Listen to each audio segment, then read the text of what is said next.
So we trained to stay long the whole fight camp. So obviously we want to stay long just because obviously I was a long person and he has to create distance, cover space, and while he covers space with his big overhands and whatever else he had going on, I'd try to catch him on the way in. Pressure him with some jabs, force him to come in, land the right or drift off of a hook or something. Whatever I see really is just going to be a reaction sort of thing, or the takedown. We actually were working on the takedown as well. But night of the fight, last night, Nathan had a brain explosion. I thought, what about this stance? Went a bit of like a karate stance, a bit side on. I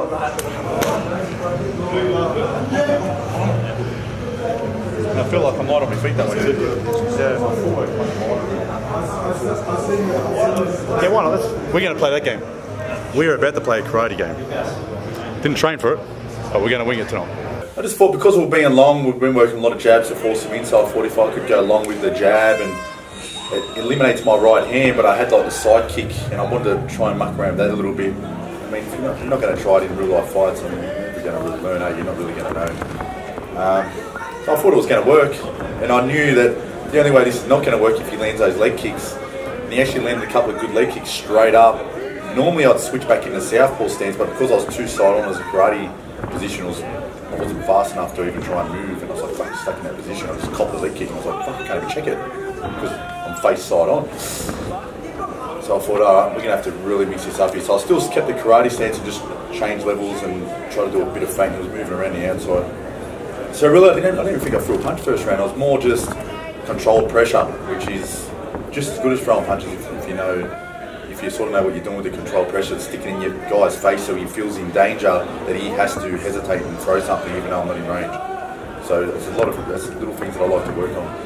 And he did. It made him work and it made him come in with overhands and the kicks definitely almost put me off a little bit, but I had to sort of stick to it.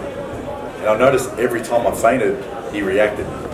So I thought, you know what, I didn't really know whether I was actually going to feint coming for a couple of strikes or feint coming for a takedown. And as I was thinking about doing that, I sort of just feinted and went in for the takedown. So that's how that happened. And the takedowns I found were fairly easy to do. So don't reckon good plan that way, yeah. No.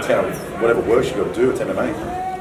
Yeah, and once you kind of had him down, like you said to me before that you kind of had submission in your head, like a little bit. Well, I've been mucking around different groups, thanks to Kid Dale. So I've been working on a lot of little shout outs. I've been working on a lot of little different groups from MMA and stuff like that. So I've really tried to put that into real life practice, even though I have been training and doing it.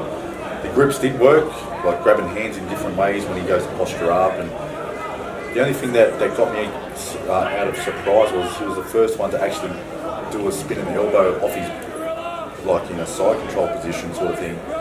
And a couple of times it landed, a few times it missed, it didn't faze me. One landed straight on my nose and I was like, okay, it didn't hurt, it just was a good shot. And I was like, oh, okay. Better watch where I put my head. So if you notice in the video, I start moving my head in a different position, but I'm trying to put my head in a position where I can strike, and obviously if I strike him and he goes for that elbow, the head arm's there, but then I go for the head arm and the guy's got no neck. No offence. The stockier guys are always hard with the head arms and the rear nakeds and stuff like that. And so I just kept the pressure on that way. I could hear him gas on the bottom. I felt pretty fresh on top actually, so I just kept floating around the top and just trying to find a good opening. Everyone kept yelling out elbow, but I don't like these little crappy elbows. I want to land an elbow. So I'm just trying to work my way for it, something big. Only because I didn't need to advance position. If I needed to advance position, I'd do a couple of rabbit hits and make him grab something else and I'd advance position. Yeah, so that was pretty much it. That was pretty much my game plan, and worked second round and third round. Worked to a T. But he had to be beaten up from his elbow. I thought I was blocking it, but I woke up in the morning like, fuck me dead.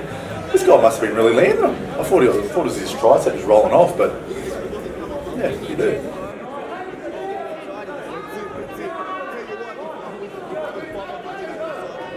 Yeah, all the little things. Like when I wanted to posture up the hit, everyone's like, posture up the hit. Obviously, I know that.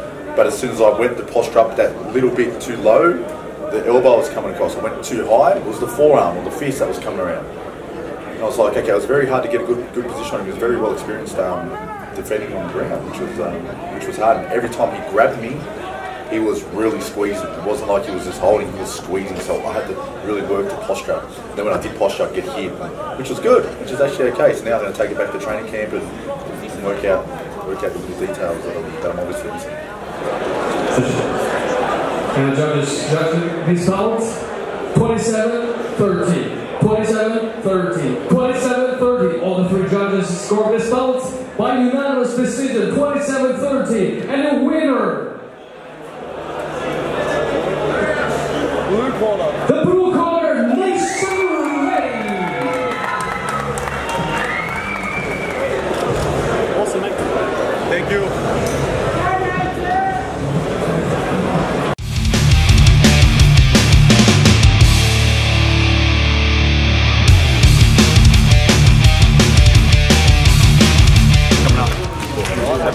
Yeah.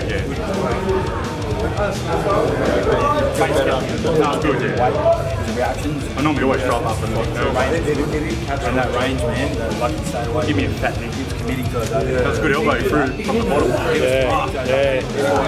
said all the way along, just stay fucking double vision far away with the double. Who said that? Do you know where you are at the moment? Melbourne Pavilion. What's your name Just took the right hand away from the mate. Totally. Stages today? The distance, the right hand. He didn't even know he had a right hand because he never got to land it at once. He did it once. The right, Just say that shit's in mask. No the one right hand. It didn't even know. Also, they like to the right hand away from him. Okay, it's all the way there. I did think of the fight as a negativity for some reason. I don't even know why, to be honest with you. I just finished the fight and I thought, fuck, there's a few times there I could have got the submission. I just started thinking all about all these little things that I could have done. Even though I knew I won the fight, I just it's like it wasn't good enough. Like, no, that wasn't good enough. I didn't submit him or I didn't finish him. But now I look back at the fight, I actually did a good job. It's completely out of my ballpark. No one knows me as an on-top wrestler or anything like that. And I thought, you know what, it was a good display of the rest of my MMA skills that I've got as well. I think you got two lots of different fighters. You got people who are beginning and you got really good fighters, and all the really good fighters have already fought each other. The beginner fighters are scared to lose. The top guys are scared to lose to the lower guys. So these guys up here that have had 5-6 fights don't want to fight someone that's had one fight because it's all good, but it doesn't mean nothing on their record. But what if they lose? You know, it's a dangerous fight for them.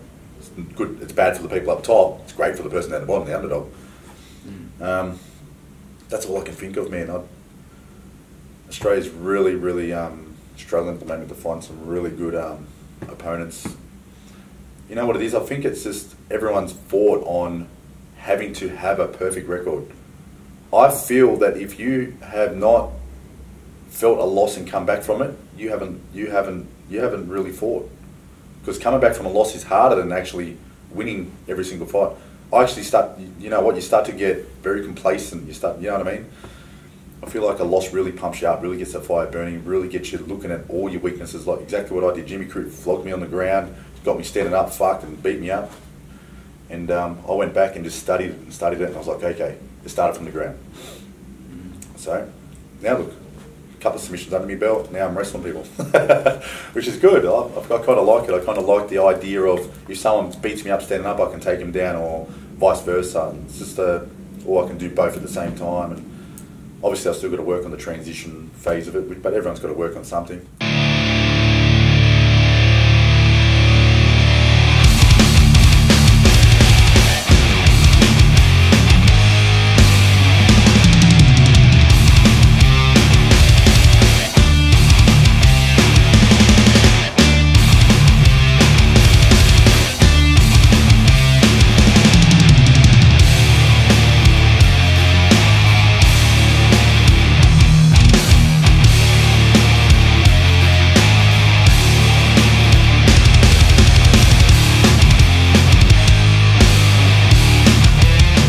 fight. Obviously very well matched. Nate did a good job in terms of the ground side of things. Couldn't establish the jab early. We were a bit obviously tentative with that big overhand right, which he did throw quite a fair bit in the fight. Once we got him to the ground, he was very meticulous with his details in terms of trapping that arm, looking for the elbow, switching between the head and arm, the elbow and the rear naked choke. I felt he did really good in using head pressure. He used good hip pressure. He kept him in position all the time. The only thing I'd like to work on, Nate, is a little bit more the timing of the entries of his shots and just a little bit of the takedown in terms of when he had him up against the cage, the ankle pick, those kind of little details that we can work on to build for him, to obviously build a better and grander future for him. And like, how far has he come since his last fight? Well, obviously it's a huge improvement. Obviously the competition is a huge step up. This was the kind of fight we were looking for last time. We had a few pullouts, and Nate did short work of what he should have done with. So that head kick knockout's obviously in comparison to the person he fought. That was a beautiful right hand by Nathan. Man, Singh is throwing absolutely the whole of India behind every shot. No kidding. Look, see how he's throwing those right. Like, it's not the prettiest thing, but man, you've got to take your hat off to the guy that's just. Oh! Unbelievable! Nathan Reddy. Oh man. Highlight reel finish from the Vanilla Gorilla. This fight was obviously a much better matched up opponent. This guy came game and ready. It was 100% in my eyes one of the fairest matchups I've seen, and Nate did everything technically to kind of negate that. The striking obviously didn't come off the way we wanted it to, but he made up for it obviously in the grappling. And what do you reckon's next for him, brother? I'm hoping big things, man. UFC, here we come, knocking on that door, 8-1. UFC, what more do we have to do? I mean, Nate's ready, Nate's here. He's got the personality, he's got the ability, he's got everything you could ask for to bring into the UFC come February. So, UFC, it's on you, Dana White, it's on you guys. Wishing obviously Nathan Reddy all the best for his next upcoming fight in your organisation, UFC. How'd it go? Mate, pretty much as expected with the opponent. He came out pretty explosive with overhands. That was something that we prepared for with distance. The game plan with Nathan was just to keep him long, stay away from those shots from Armstrong. He's a big explosive boy, and the only chance he really had was to knock Nathan out. Nathan way too good with his takedowns and his groundwork. So once he's on the ground, Zane took over and made the game plan work to a T. I think it was a good 3 rounds for Nath. Nath has finished pretty much his last 5 opponents. It was good to see him go the distance and show that he can use strategy and a game plan. It shows he does have a lot of dimensions to his game rather than just knocking people out. And what do you reckon next, man? Has to be UFC. They've got to come knocking. But, mate, we'll take what's coming. Hex has been good, so happy to come back to Hex also. Well, hopefully UFC. Hopefully they'll give me a crack. I'm always learning. I'm always trying to evolve. So put me on a big stage and I'll shine. I just need that opportunity, the door to open and just get me out there and let fate take over. Thank you very much for the support. If it wasn't for you guys, the support would be much harder than what it is. Even though world's biggest critic is myself, I know you're all back there praising me, and hopefully you're all there to help me get back up on my feet and learn everything else there is to know.